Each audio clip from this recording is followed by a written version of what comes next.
एक और बड़ी खबर क्लस्टर बम से तेल अवीव पर ईरान का बड़ा हमला हुआ है। ईरानी बैलिस्टिक मिसाइलों से क्लस्टर बम छोड़े गए हैं। क्लस्टर बम से हमले की तस्वीर सामने आई है।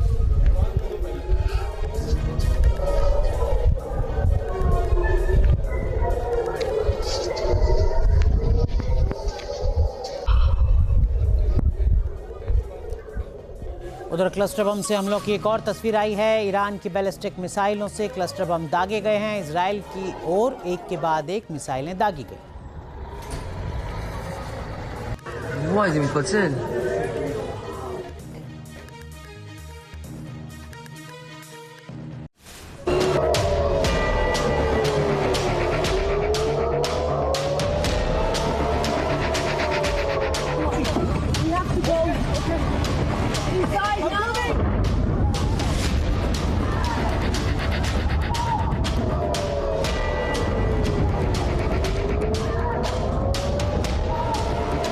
अंधेरे को चीरती हुई ईरान की मिसाइलें इजराइल पर कहर बनकर टूट रही हैं।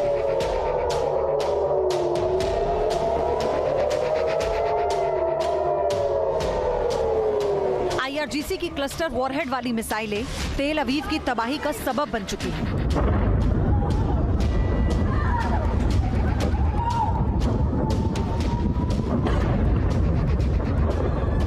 ईरान एक मिसाइल में 80 बम लगाकर भेज रहा है, जिनके सामने इजराइल पूरी तरह से बेबस नजर आ रहा है।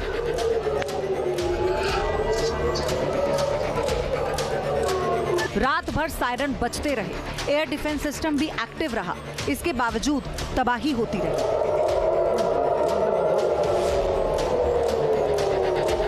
ईरान ने एक साथ इतने हमले किए कि इजराइल दहल उठा।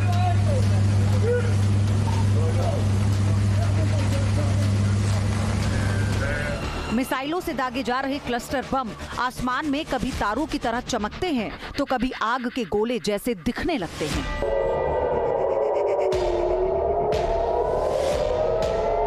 इन्हें रोकना मुश्किल होता है। यही वजह है कि इजराइल के आयरन डोम एयर डिफेंस सिस्टम के बावजूद ये हथियार घातक साबित हो रहे हैं।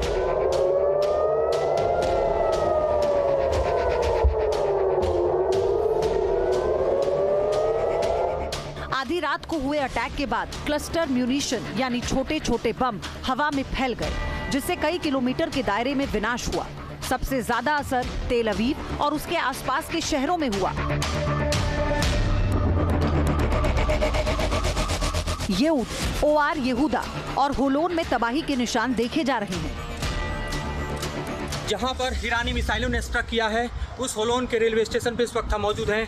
हमारे ठीक पीछे आप देखिए, मिसाइल के स्ट्रक होने के बाद इस पूरे ही रेलवे स्टेशन की क्या हालत है। इसी प्लेटफॉर्म पे गिरी है मिसाइल, और मिसाइल का वॉरहेड ये पूरे ही प्लेटफॉर्म के रूफटॉप को छेदते हुए, बेचते हुए कुछ इस तरह से नीचे चलाया। और ये पूरा का पूरा हिस्सा देखिए किस तरह से इस वक्त जो है दरअसल ढेर हो चुका है। यहाँ के पिलर्स हों, यहाँ का रूफटॉप का पूरा जो स्टील और लोहे का जो हिस्सा है, ये भी दरअसल आप देखिए किस तरह से गिरा हुआ है।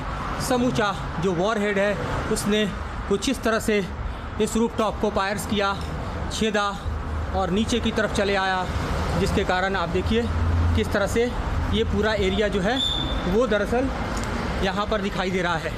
और ज़ाहिर तौर पे आप ये देख सकते हैं कि ये हिस्सा जो है वो किस तरह से छलनी हो गया है। और यहाँ पर आप इस एस्केलेटर के साथ साथ नीचे जाती हुई मिसाइल को देख सकते हैं, और इस मिसाइल के हिस्से के आने से ये पूरा हिस्सा जो है वो टूट चुका है। तो आप देख रहे हैं किस तरह से ये हिस्सा जो है वो पूरी तरह से छलनी हो चुका है। क्लस्टर बम को सब म्यूनिशन या बॉम्बलेट कहा जाता है। जब मेन कंटेनर हवा में खुलता है तो ये दर्जनों या सैकड़ों की संख्या में जमीन पर गिरते हैं।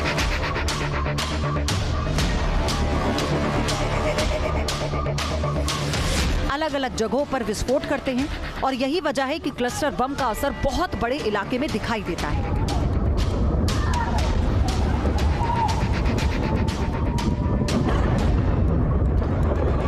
ईरान के क्लस्टर बम किलर साबित हो रहे हैं। दावा किया जा रहा है कि बेन गुरियन एयरपोर्ट के पास भी ईरान ने इसी तरह का एक हमला किया। इसके बाद यहां कई धमाके सुने गए और आग की लपटें उठने लगी।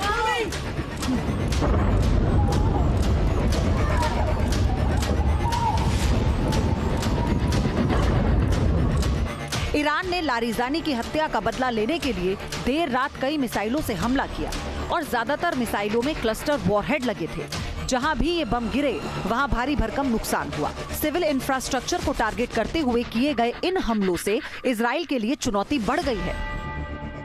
न्यूज़ नेशन की टीम इस वक्त होलोन रेलवे स्टेशन पे है, उस रेलवे स्टेशन पर जहां पर ईरानी मिसाइलों ने स्ट्रक किया, हिट किया। हमारे ठीक पीछे आप देख रहे हैं ईरानी मिसाइलों के हिट से यहां पर देखिए पूरा किस तरह से ये इलाका जो है वो मलबे में तब्दील हो गया है। इस वक्त रेलवे स्टेशन बंद है और हम आपको दिखा रहे हैं किस तरह से इस हिट ने आसमान से आते हुए मिसाइल के दरअसल पूरा ही जो रूफ टॉप है उसको पूरी तरह से छलनी किया और मिसाइल नीचे की तरफ आई है और ये पूरा का पूरा एलिवेटर आप देखिए किस तरह से दरअसल टूट के बिखर चुका है।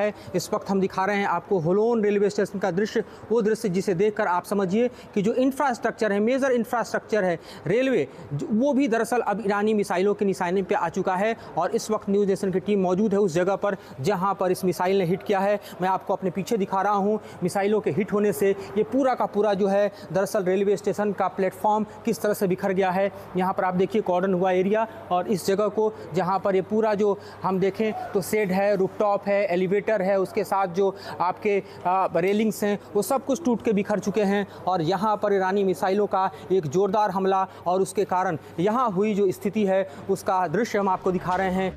मिडिल ईस्ट में ईरान और इजराइल के बीच बढ़ते तनाव के चलते क्लस्टर बम के इस्तेमाल को लेकर नई बहस शुरू हो गई है। ईरान क्लस्टर वॉरहेड वाली बैलिस्टिक मिसाइलों से लगातार इजराइल पर हमले कर रहा है, जिसे लेकर दुनिया भर में सवाल उठने लगे कि क्या ये सब करना सही है।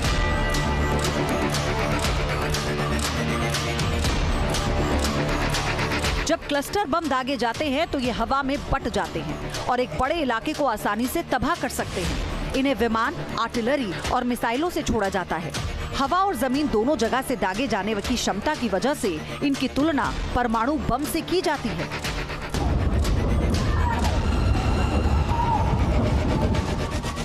परमाणु बम एक पूरे शहर को तबाह करने की क्षमता रखता है और क्लस्टर बम एक एरिया में बड़ी तबाही मचा सकता है। परमाणु बम की तबाही का रेडियस 5 से 10 किलोमीटर तक होता है। क्लस्टर बम का दायरा 1 से 2 किलोमीटर के भीतर सैकड़ों धमाकों के साथ होता है। परमाणु बम का यूज हिरोशिमा और नागासाकी में ही किया गया है, लेकिन क्लस्टर बम का इस्तेमाल लगातार हो रहा है। परमाणु बम जब गिराया जाता है तभी उससे धमाका होता है, जबकि क्लस्टर बम कई बार लंबे वक्त तक दबे रहने के बाद भी फट जाता है। यानी एक बार ये बम कहीं गिर गया तो कभी भी बर्बादी का सबब बन सकता है। क्लस्टर बम के विनाश को देखते हुए 2008 में क्लस्टर बमों को लेकर एक इंटरनेशनल ट्रीटी की गई। इस समझौते पर 100 से ज्यादा देशों ने दस्तखत किए। हालांकि ईरान और इजराइल समेत कई देश इस समझौते का हिस्सा नहीं है। ये हथियार कई दशकों से दुनिया के अलग अलग युद्ध में इस्तेमाल होता रहा है। मौजूदा जंग में भी ईरान लगातार क्लस्टर बम का इस्तेमाल करता रहा है, जिससे इजराइल में आफत बढ़ गई है।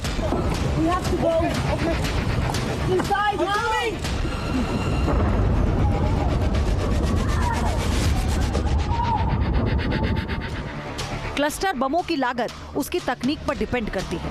आमतौर पर 155 मिलीमीटर आर्टिलरी शेल की कीमत करीब 42,000 से 2.5 लाख रुपए के बीच होती है, जबकि स्मार्ट क्लस्टर म्यूनिशन काफी महंगे होते हैं। एडवांस्ड टारगेटिंग तकनीक से लेस स्मार्ट 155 जैसे म्यूनिशन की कीमत करीब 73 लाख रुपए तक चली जाती है।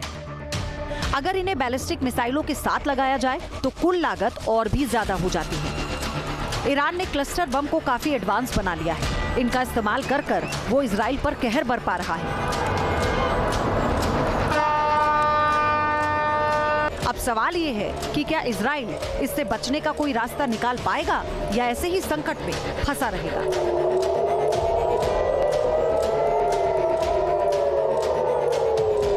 Team news nation.